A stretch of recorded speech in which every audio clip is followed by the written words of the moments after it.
Come on out to Brown Mountain Bottle Works at 115 East Union Street in Morganton, North Carolina, the place to be for great craft beer.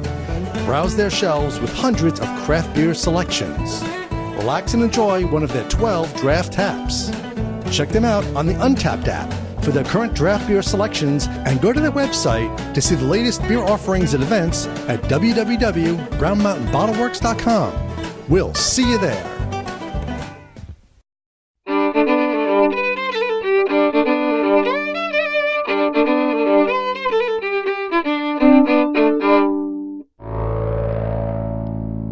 Hi, I'm Glenn. Dave's behind the camera. We're the NC Beer guys. Welcome to another episode of the NC Beer Buzz.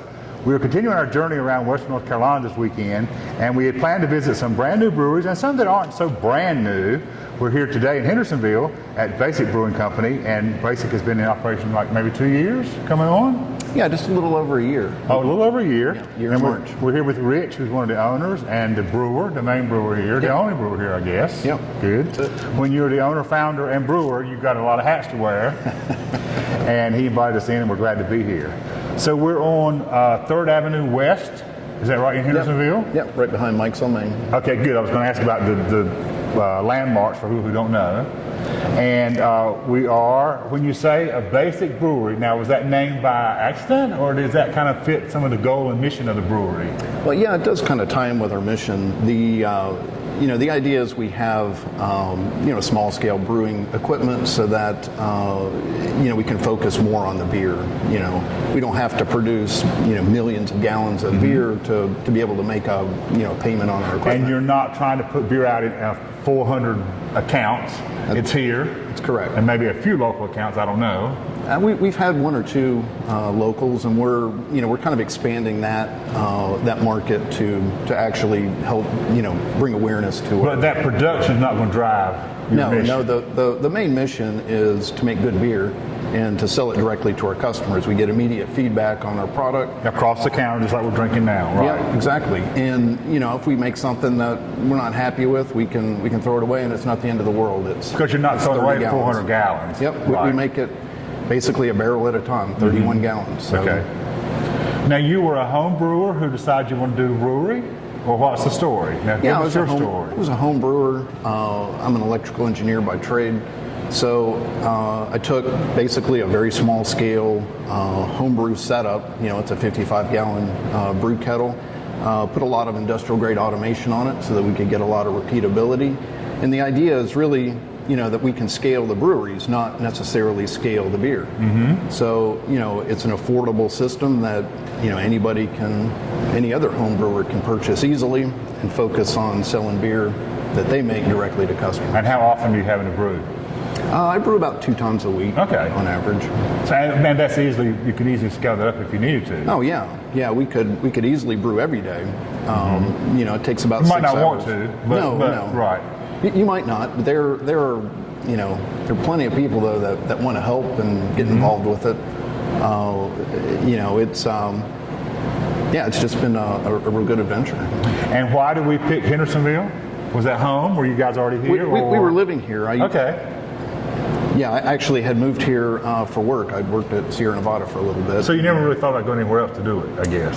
No, we didn't really. I mean, we looked around the area outside of Hendersonville, and we found this great building. It's a nice 1930s throwback. Let's talk about the location.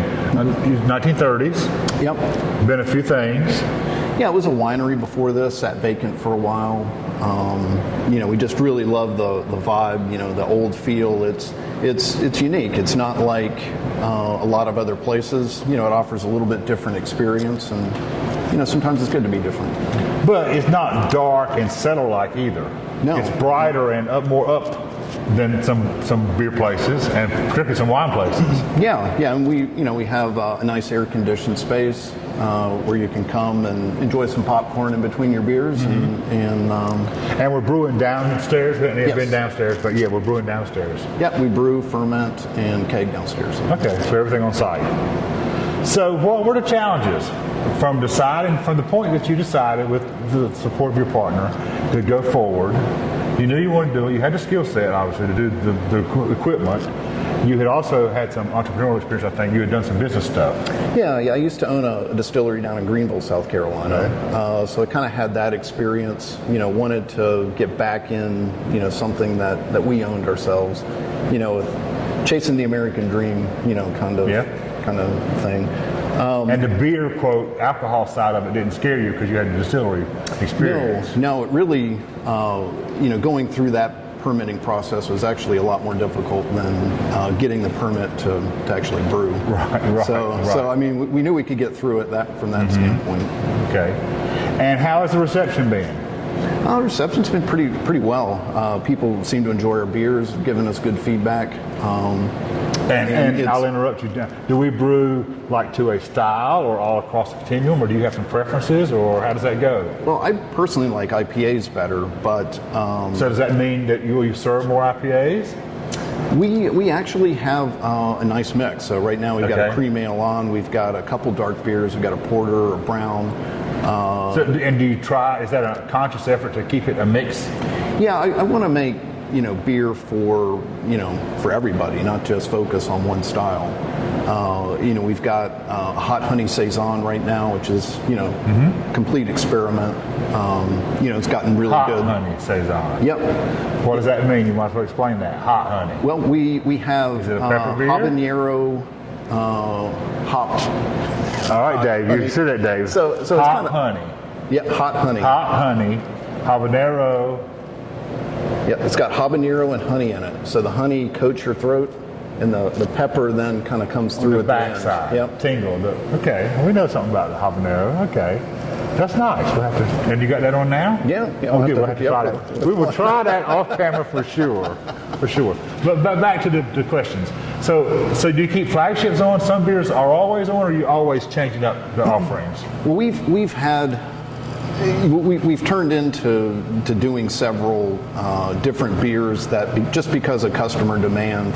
The marketplace has driven you in certain places. Right. Kind of our idea initially was we would just do all kinds of beers and just constantly rotate new things. And never really have flagships. And never have flagships, correct.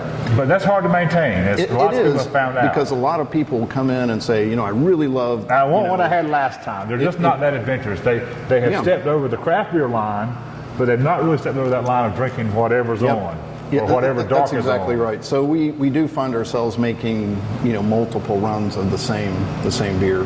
The one that you have, I think, is the fourth batch that we've done of that one. So. Which doesn't mean you don't tweak them a little bit from time to time. We tweak them every recipe. Right. So because we want to try to make them better. I mean, we're not like a big brewery that's making the exact same beer every single time, and that's the way you're trying to make it. Quality is important, but the consistency from one batch to the next is not yet something that has to drive you. Right. We can afford tweak, a little bit of difference. And it fits our model because we want to try different things and give people different experiences, even if it's a beer that's close to what they had. So like for instance, we've got a beer called the Karma Citra. It's an IPA, pretty heavy alcohol. We made a version of it that was a pale ale, less alcohol, less malty, but yet still kind of the same grain bill. So we kind of do some of that too, just to see. But then again, because you do have the instant feedback of the majority of your beer is drank across the counter with one of you guys serving it, you can get the feedback immediately. Yeah, exactly. When you've tweaked it beyond your customers' desires. Because they'll say, this is not really what I thought I was getting last time or what I wanted. That feedback is critical for retail situations. Yeah, it really is. And it's nice. It's a different level of customer relationship, because customers are involved and they feel like... And you're in their face. I mean, you're right there. Yeah. Passing your product to them. You're not like Sears or somebody else that's removed from the experience. That's exactly right. We get immediate feedback. Good or bad. Good or bad. Right. So I will end with this. Has it been everything you hoped it would be, or what are the challenges? And for the next a year in, what's the next 5-year plan kind of go be? Well, probably the biggest challenge we've got right now is just, getting our word out there. So it certainly helps that you're here. Oh, great, good. Because people need to know you're here. Right, people need to know. I mean, we hear all the time, hey, we didn't know you were here, and it's so just even among the locals that are Yeah. right here that are kind of craft beer wise. We find that we actually have more visitors that stop in because they're looking on their phones. Hey, where's a brewery? And you're out there on some social media stuff, And we're so they on the can social find media, you. right? But Whereas if you live the in a locals town, may not know you're here. correct. Right. Well, we wish you all luck in the world. It's great. All right, well, thank you. We appreciate your time. Thanks for having us in. Thank you. Till next time, this is Dave and Glenn, NC Beer Guys. And when you're in Hendersonville, check out all the other stuff. When you're in Buncombe County, when you're in Asheville drinking, you get off the beaten path. Come down and try some of these new guys that are trying to do good quality beer. Till next time, Dave and Glenn, NC Beer Guys. Remember, drink local and keep your beer dollars in North Carolina.